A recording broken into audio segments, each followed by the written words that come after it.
en la hora de la verdad, al oído.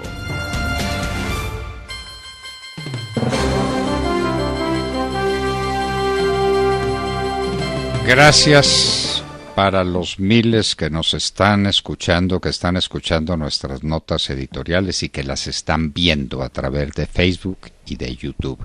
Gracias a los muchos miles que se acercaron a nosotros por la misma vía, YouTube y Facebook, en el jueves en la tarde. Y les damos una noticia al oído. Es muy posible, si Dios quiere, todo parece preparado, todo abierto para que el próximo jueves, en la tarde, a las 6 de la tarde, tengamos una magnífica conversación con el presidente Álvaro Uribe Vélez. Todo está dispuesto así. Vamos a ver si se concreta para el próximo jueves en la tarde, a las 6 de la tarde. Bueno, queridos amigos, queremos hacerles una confesión al oído, y una confesión que viene desde allá mismo, desde México. En México, al principio, el gobierno como que fue displicente con este tema del coronavirus, y ahora las noticias que tenemos en número de contagiados y en número de muertes son sencillamente catastróficas, pero sigue la violencia, y sigue la violencia con muchos muertos. Una balacera ayer en Sinaloa dejó 16 muertos. Santiago, ¿nos quiere contar lo que se está viviendo allá? Doctor Fernando, por supuesto que son las noticias que nos llegan de lo que está pasando en diferentes estados de la República Mexicana. Es importante aclarar que estas son las noticias que llegan a medios internacionales, porque lo cierto es que en los estados del norte, sobre todo piense usted los estados de Sinaloa, los estados como Tamaulipas, la violencia está disparada y el tema del narcotráfico pues no está dando tregua. Las cosas son muy complejas, porque por fuera de la Ciudad de México y por fuera de algunas ciudades capitales como Monterrey o Chihuahua, donde las cosas están muy tranquilas y controladas, lo cierto es que en las áreas periféricas de la República Mexicana las cosas pues no están bien, y lo cierto es que los carteles del narcotráfico han tomado pues nuevos bríos y las cosas están muy complejas. Incluso, doctor Fernando, durante la pandemia hemos tenido que ver en notas de prensa regionales cómo estos carteles son los que están saliendo con sus famosas pick-ups, con sus camionetas a repartir los mercados. Vimos a la hermana y la mamá del Chapo Guzmán repartiendo todos lo que aquí llamamos despensas, ¿no? Los mercados para la población afectada, y son en últimas quienes han reemplazado a la autoridad del gobierno federal en muchos estados mexicanos. Eso pues es así, las noticias son esas y están en todos los medios de comunicación. No estoy emitiendo ninguna opinión, sino solamente comentando al respecto. Y con relación al coronavirus, doctor Fernando, justo en estos días tuvimos ocasión de hablar con algunos amigos médicos que trabajan en el Instituto Mexicano de los Seguros Sociales y en algunas clínicas privadas. Ustedes verán que de ayer a hoy estamos hablando de 736 nuevas muertes en México. El total de muertos está superando ya los 30,000, pero son las cifras oficiales, doctor Fernando. Y lo que nos estaban contando ayer es que hay mucho subregistro a nivel nacional y que las cosas son mucho más graves de lo que oficialmente se está informando, doctor Fernando. Ayer una balacera con 16 muertos en Sinaloa. Eso es una batalla campal. 16 muertos es toda una batalla. De manera pues que, bueno, y el ataque del coronavirus es brutal, pese a la displicencia con que el presidente lo recibió, lo mismo que Bolsonaro. Es curioso, pero parece que el coronavirus se desquita de aquellos a quienes no le creyeron mucho, ¿no? Así es, doctor Fernando, pero bueno, tenemos que ver qué pasa. En teoría esta semana ya íbamos a bajar al semáforo naranja. Aquí tenemos rojo, naranja, amarillo y verde, y seguimos ahora en semáforo rojo. Y bueno, con lo que ustedes ya vieron que pasó con el temblor, pues no sabemos cuál va a ser el impacto de eso, porque usted salía de su casa a encontrar letreros que decía quédate en casa. Entonces eso era bien interesante. Pues temblor, un terremoto de 7 puntos no sé cuántos en la escala de Richter es mucho más que un temblor, es un señor terremoto, ¿no? 7,5, sí señor.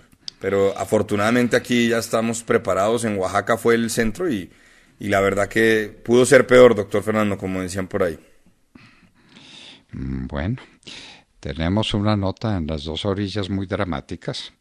Están diciendo que Gaviria, el expresidente Gaviria, fue el hombre que vendió el Partido Liberal al uribismo a cambio de que nombraran a su esposa y a su hija.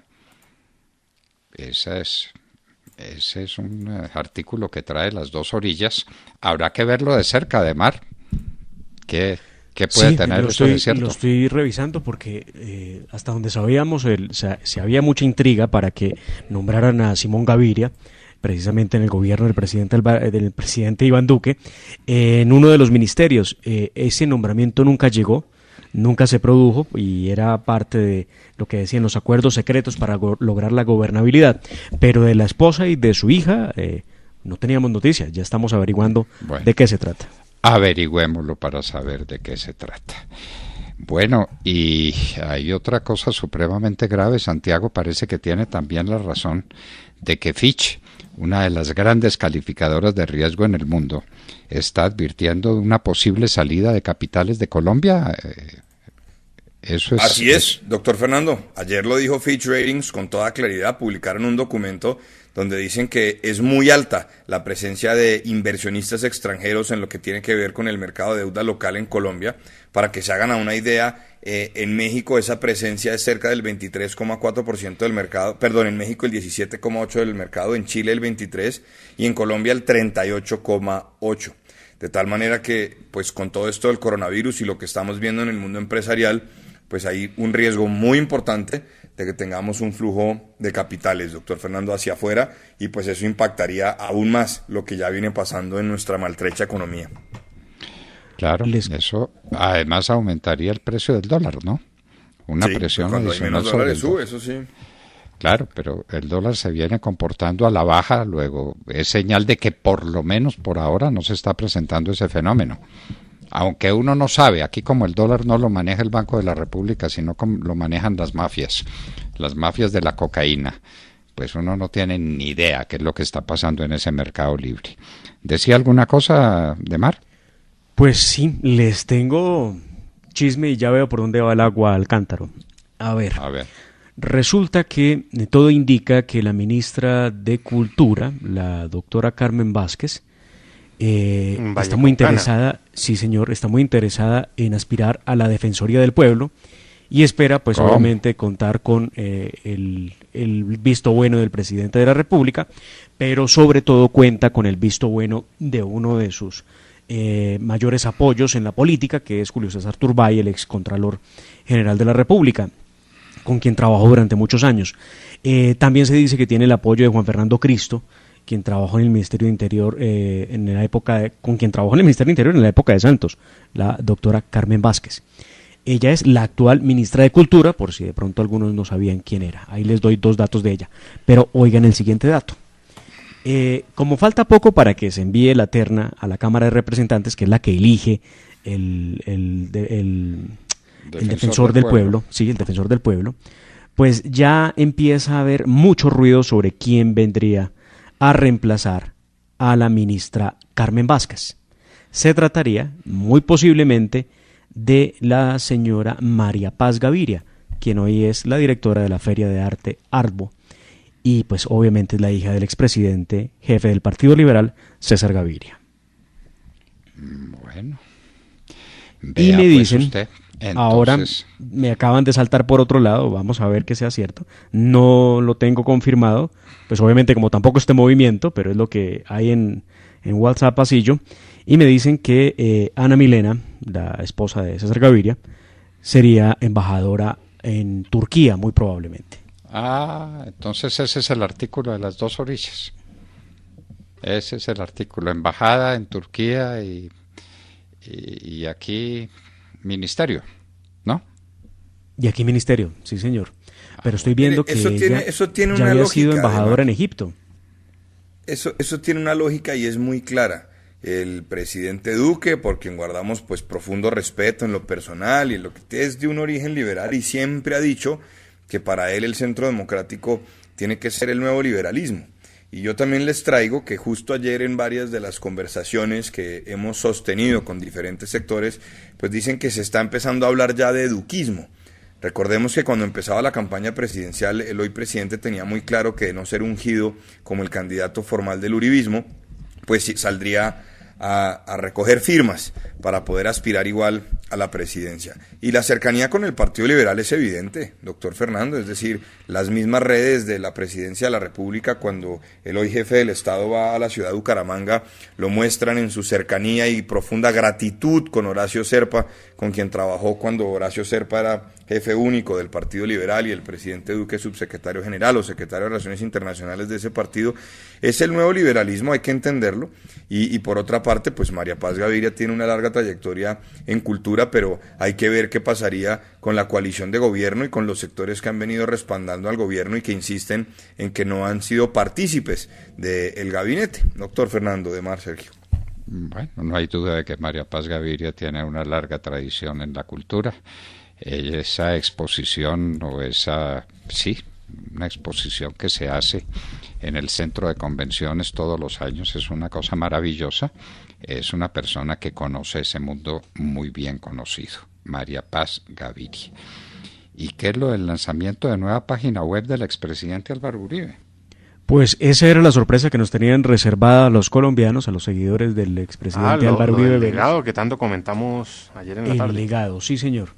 Pues es alvarouribe.com, ahí van a encontrar ustedes su trayectoria en el servicio público como concejal de Salgar, como jefe de bienes de EPM, como hombre clave del Ministerio del Trabajo, director de la Aeronáutica Civil, alcalde de Medellín, concejal de Medellín, senador del 86 al 90, luego senador otra vez del 90 al 94, gobernador de Antioquia, sus estudios en el exterior, presidente en los 2 periodos, jefe político del Centro Democrático, senador durante estos 2 periodos. Además van a encontrar también un link, una pestaña bien interesante, doctor Fernando, donde se hace una explicación muy clara de lo que han sido los montajes políticos en su contra. Recuerda usted, tantos, ¿no? Montajes, por ejemplo, como lo que se ha organizado desde algunos sectores de la justicia, lo que se dice frente al tema del aro, lo que se dice sobre las licencias en la aeronáutica civil, lo que se dice de las convivir, de los apóstoles, de la ley 100, del paramilitarismo, de la operación Orión. Bueno, tantas cosas que le han sacado, y cada uno de esos montajes que han servido para las redes sociales y para tratar de legitimar su trabajo, lo que ha hecho por Colombia, pues está muy bien explicado en esta página. Y aparte de eso también tiene, en parte de lo que han llamado el legado del expresidente Álvaro Uribe Vélez, pues simplemente han mostrado qué fue la seguridad democrática, qué es el Estado comunitario, todo lo que fue su gobierno durante 8 años, explicando cada uno de los pilares fundamentales de lo que fue su gobierno. La gente tiene mala memoria, ¿no? La gente no recuerda que en el año 2002 no podía salir prácticamente de su casa, no por el coronavirus, sino por la violencia, que las carreteras eran impracticables, que los campos estaban abandonados y que las FARC eran las dueñas de más de 500 municipios del país. Y llegó el presidente Uribe y todo cambió, y al final el país estaba perfectamente tranquilo, aunque él decía que la culebra estaba viva, pero estaba metida entre el monte. Ese fue el país que dejó Álvaro Uribe, un país en crecimiento que logró sortear la crisis mundial del año 2008 y 2009 gracias a la excelente gestión del ministro de Hacienda, Óscar Iván Zuluaga, con el presidente Uribe. Y eso parece que la gente quiere olvidarlo. Todo eso, doctor Fernando, con cifras. Sí, todo lo que usted está diciendo, con cifras. ¿Cuánta coca había sembrada en Colombia cuando el presidente Uribe llegó a la presidencia? 164.000 hectáreas de coca. ¿Cuántas dejó al retirarse de la presidencia? Algo así como 46.000 hectáreas de coca. ¿Cuál era el estado de la economía cuando asumió el poder? ¿Cuál fue el estado de la economía cuando salió? Todas las cifras de lo que fue su gobierno están en esta página. Bien interesante, aquí estoy revisándola con mucho juicio. Les quiero contar que el Ministerio de Hacienda a partir de las 2 de la tarde lanza un documento importantísimo que es el Marco Fiscal de Mediano Plazo 2020. Una proyección de la economía colombiana a 10 años. Vamos a ver qué sorpresas nos trae y cómo ve la economía el Ministerio de Hacienda en medio de semejante depresión, porque la situación económica del país por el coronavirus es una situación realmente dramática. Vamos a ver qué pasa con el marco fiscal de mediano plazo, lo que es una noticia de una importancia fundamental en estos momentos. Y les recomendamos otra vez en la tarde del jueves, en la hora de la verdad, Ayer tuvimos una audiencia formidable y la próxima pues ni se diga, porque nuestro contertulio va a ser precisamente el presidente Álvaro Uribe Vélez. Nada más y nada menos. Bueno, y les quiero contar que ahora en Nicaragua la oposición quiere conversaciones con el mandamás, con el autoritario, con Ortega. De modo que la oposición se esas conversaciones que lo enredan todo, pues lo hemos visto en Venezuela. Pues claro, y que disminuyen toda la dinámica de oposición que se traía. Esas conversaciones son terribles, como la conversación que organizó el Papa Francisco en Venezuela, cuando Maduro estaba prácticamente caído. Le dio oxígeno y no lo dejó ahí para mucho tiempo. Entonces, bueno, María Fernanda Cabal dice que escribí con ligereza, liderada por la emoción antes que la razón. Debí informarme mejor con respecto al trino que hizo sobre los 7 soldados que terminaron por confesar que habían abusado sexualmente, que habían violado a una menor de edad, que dicen algunos que eso es un crimen contra los derechos humanos porque era de un grupo étnico minoritario. No, señor, cualquiera que hubiera sido blanca, negra, de cualquier color, una niña de 12 años no puede ser violada, y si la viola gente del ejército, eso es un crimen contra los derechos humanos. ¿Está claro? Está clarísimo, sí, señor. ¿Por qué? Bueno, ustedes no sé si vieron, ayer hubo, y con toda razón, indignación por parte de cerca de 891 víctimas de los terroristas de las FARC, que han presentado un documento muy extenso donde repararon todo lo que han llamado el capítulo de los secuestros en la JEP, donde cerca de 350 guerrilleros han comparecido para dar sus versiones individuales y otras versiones colectivas sobre lo que ocurrió con los secuestros en la guerrilla de las FARC y cómo, pues obviamente, qué los motivó a llevar a secuestrar a tantos colombianos. Lo cierto es que las víctimas del bloque oriental son las más visibles, es el bloque que más cometió el delito de secuestro, de desapariciones forzadas. Pues estas víctimas se sienten indignadas y se sienten burladas nuevamente por las FARC, porque parecer lo que han dicho estos individuos allá en la Justicia Especial para la Paz son cuentos que justifican su accionar terrorista, pero nunca una explicación suficiente o satisfactoria sobre lo que realmente ocurrió con los secuestrados. No, y eran retenciones, y eso se hacía para financiar la revolución en Colombia, que era indispensable. No, ellos justifican semejante atrocidad que es un delito de secuestro. Pues ahí tiene la Justicia Especial para la Paz una papa caliente. No van a poder darle la espalda a esos 891 víctimas que están reclamando verdad y justicia precisamente en este momento, porque no es la versión de las FARC. Yo creo que sí van a poder darle la espalda, Ademar. Bueno. ¿Cómo, Santiago? Yo sí creo que la JEP puede darle la espalda. ¿Cuántas veces le ha dado la espalda a la JEP al pueblo colombiano? Eso sí, que nosotros pidamos otra cosa de mar, pues eso es evidente, pero que la JEP vaya a tomar acciones contra los de las FARC, ¿cuándo? Pero si son los mismos. ¿Quiénes? Es que aquí se nos olvida quién eligió a los magistrados de la JEP.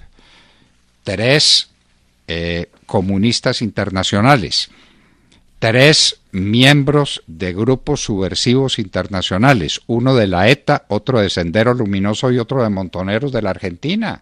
Esos eligieron a los magistrados de la JEP. Una vergüenza parecida no ha habido en ningún país de América desde la colonia española. La mayor vergüenza que tengamos, dizque un tribunal de justicia elegida por extranjeros. Y eso lo soportamos con toda tranquilidad.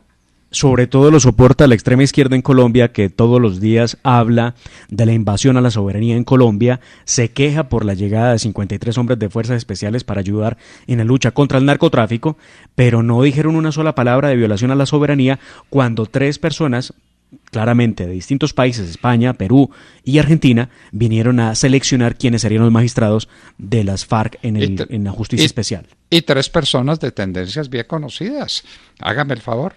Un abogado de la ETA, un abogado de Sendero Luminoso y otro de Montoneros. Pero ¿qué más necesitábamos? ¿Qué quedó faltando? Nada. Y entonces usted se pregunta que cuál es la legitimidad de la JEP. Pues ninguna. Bueno, otros que le lanzan SOS al gobierno, los organizadores de eventos. Es que es todo el mundo. Pero si nos ponemos a hacer la lista, doctor Londoño, creo que de esa nos salimos. Son todos los sectores. Aquí no hay... Sí, pero ¿qué está pasando con las ayudas, Sergio? Porque ya el gobierno está diciendo que las transferencias a la población vulnerable se mantendrán hasta diciembre, cosa que celebramos, pero siguen sin irrigar a las empresas. Es que recuerden ustedes que, por ejemplo, los restauranteros, los hermanos Rausch, Harry Sazón, todos estos ya tuvieron que cerrar los restaurantes y en el proceso de reactivación les va a quedar muy difícil volver a ser tan exitosos como eran antes, porque no llegaron los recursos, Sergio, con toda tranquilidad hay que decirlo. Y Acopi lo dice, y Fenalco lo dice, y todo el mundo lo dice, y el gobierno no ha entendido que las medidas hay que anunciarlas, pero también hay que ejecutarlas, y hay que hacerle seguimiento. O si llegaron una sola vez, ¿no? También es el otro tema. Tanto claro, para las empresas como para la población en general. Y otros que se quejan, las aerolíneas, dicen, nos quebraron, o se abren los vuelos o definitivamente nos quebraron. Lo dice Clarín de Buenos Aires, hay que reactivar aeropuertos y vuelos. Hay que recordar que aquí llegó el coronavirus por el aeropuerto del Dorado, hizo su entrada triunfal. Y a propósito, aquí han llegado muchísimos vuelos de esos que llaman humanitarios con colombianos. ¿Qué cuarentena están haciendo? ¿Y quién la está vigilando? Pues no, pero es que es imposible, y ahí volvemos a lo mismo, no, es ya imposible no, ponerle un policía a cada persona que llega, ¿no? Ya no fue posible. Pero sí es posible llevarlos a un sitio especial donde hagan la cuarentena, ¿o no? Uno de esos ya no lo hicieron, bueno, en teoría quienes no viven en Bogotá deben quedarse en hoteles de una lista que hay designada, pero eso es para los que no viven en Bogotá. Pero ¿y el resto? Pero todos los que lleguen por los aeropuertos deben ir a un hotel durante 14 días o 15 días, que es lo que están haciendo en todas partes. Es que esto no es un misterio. Y ya hay estados de los Estados Unidos que dicen, si nos viene gente del sur de los Estados Unidos, de Florida o de Texas, la metemos en cuarentena. Es que la cosa va en serio. Miren. Doctor Fernando, el tema es aún más grave porque fíjense que la semana pasada, iniciando, estábamos con relación al coronavirus en una tasa de mortalidad, por llamar de alguna manera, de 21 muertos por millón de habitantes. Estamos en 54 muertos por millón de habitantes en Colombia. Bueno, ahora, más del doble, ¿no? Sobre la seguridad, ustedes oyeron a Carlos Fernando Galán hablando de inseguridad en Bogotá, ¿no? Claro. Le faltaba esto. Ladrones de Transmilenio. Uno de los delincuentes llevaba una escopeta. A ver, ¿cómo monta uno una escopeta a Transmilenio? Pues de escopeta en mano. Los capturaron, pero ¿cuántos son los que andan en Transmilenio de escopeta en mano? Hágame el favor. Y sí, en Colombia los delincuentes andan armados, obviamente, y los ciudadanos de bien no tienen ni con qué defenderse. Miren, quiero aclarar lo siguiente. Hablábamos de la familia Gaviria y de los nombramientos. Pues me puse a buscar a ver en dónde se encuentra en estos momentos la doctora Ana Milena Muñoz de Gaviria. En Egipto, ¿no? ¿No está en Egipto? Está pues en Egipto, sí. Acabo de entrar a la página de la embajada y está pues ahí firme. No veo que la vayan a mover entonces a Turquía como algunos sugieren, porque pues si es por ponerle trabajo, ya lo tiene. La que falta es María Paz y vamos a ver si se... Entonces, 50 millones de colombianos y la que tiene que ser embajadora en Egipto o en Turquía es la esposa o exesposa de un expresidente. Y entonces la hija va para ministra de Cultura y entonces el hijo Simón era candidato a ser ministro también. Bueno, entonces saquen conclusiones y vean el artículo en las dos orillas. Le quiero contar que habrá cuarentena estricta y otras medidas sanitarias en el departamento del Atlántico por indisciplina social. Un poquito tarde, pero estas son declaraciones de la gobernadora del Atlántico que estuvo con nosotros ayer. Cuarentena, señores. Cuarentena estricta porque eso se lo llevó el diablo. La palabra estricta no pegó por allá, doctor Londoño, y con todo el respeto. No, ni por allá ni por acá, Sergio. No, por acá tampoco, pues. Tampoco, ¿no? Bueno, no sé, allá en su comarca probablemente sí, pero por acá tampoco. Bueno, pero es que esto es noticia de hoy, entonces no digamos pues que que la cosa no funcionó porque apenas la están haciendo. Cuarentena estricta, vamos a ver si la gobernadora es capaz de imponerla. Y una noticia muy triste, murió por COVID-19 el médico Eandel Rentería, quien advirtió sobre la pesadilla que se iba a vivir en el Chocó, cuando en el departamento apenas empezaban a llegar los primeros casos. Otro médico que muere, otro héroe de la medicina y mártir de la medicina. Y saber que hay gente en Colombia que maltrata a los médicos, es que a mí me llena eso de una indignación que me siento que no soy capaz de soportarla. Cuando debiéramos... Bueno, y eso por no hablar de los negacionistas también, ¿no? Que también los hay por ahí. Que no, que lo del coronavirus es un cuento, que eso que es una gripa más. Ya lo hemos oído, bueno, desde el mismo Bolsonaro lo decía. Una gripita, sí, pero... La gripiña. Pero esta noticia de este médico le parte a uno el corazón. Muy bien. Se está hablando mucho pues de la campaña presidencial en los Estados Unidos. Y mire lo que están sacando, que la diferencia entre Biden y Trump es muy grande, pero que era mayor la que por esta misma época había entre Hillary Clinton y Trump. Estadísticas. ¿Cómo le parece? Sí, el reto es lo que viene, el par de meses que restan, el control tanto de la pandemia como de los problemas con el tema del racismo, el movimiento de Black Lives Matter, y vamos a ver, pues eso yo creo que va a ser decisivo, más allá del tema económico, que el tema económico, pues ya lo decía usted, doctor Londoño, Trump está imprimiendo cheques con su nombre. Pero eso, no pues, son, también no tendrá son un par impacto, de ¿no? veces. Las elecciones son en noviembre, ¿no? Sí. Y estamos en junio. A julio. Estamos a 10 puntos de diferencia, ¿no, doctor Fernando? Biden 50,6, Trump 40,6 es el promedio de todas las encuestas en los Estados Unidos. Pero tiene razón usted cuando lo dice. Así estaba cuando Hillary Clinton se enfrentó a Donald Trump. Y esto está muy complejo porque fíjese que en las primarias republicanas, que en últimas son protocolarias porque todos ya saben que es Trump, pues la campaña Trump ha invertido más de 155 millones de dólares para ganar, digamos, masivamente y con muchos más votos. Y yo les quiero decir que yo sí pienso que el presidente Trump tiene la fuerza para ser reelegido en noviembre. Bueno, vamos a ver. Aun cuando dicen que la gran fortaleza que tiene Joe Biden, escondida y en cualquier momento lo dará a conocer, es la llegada, o por lo menos su fórmula vicepresidencial, que sería Michelle Obama, ¿no? Bueno, y su gran debilidad es la mediocridad absoluta del señor Biden. A mí pues no me preocupan que antecedentes y que cosas y que cuentas, es un perfecto mediocre. Esa es la visión que yo tengo, no sé si me equivoqué. Pero lo que yo le he oído, lo que yo le he visto a Biden es de un absoluto mediocre. Y que esa es la gran fortaleza de Trump, pues que tampoco es un genio de la política, ¿no? ¿Cómo le parece que en el Departamento del Atlántico el problema no es la ausencia de camas ni de medios técnicos, sino que los internistas de los hospitales están renunciando?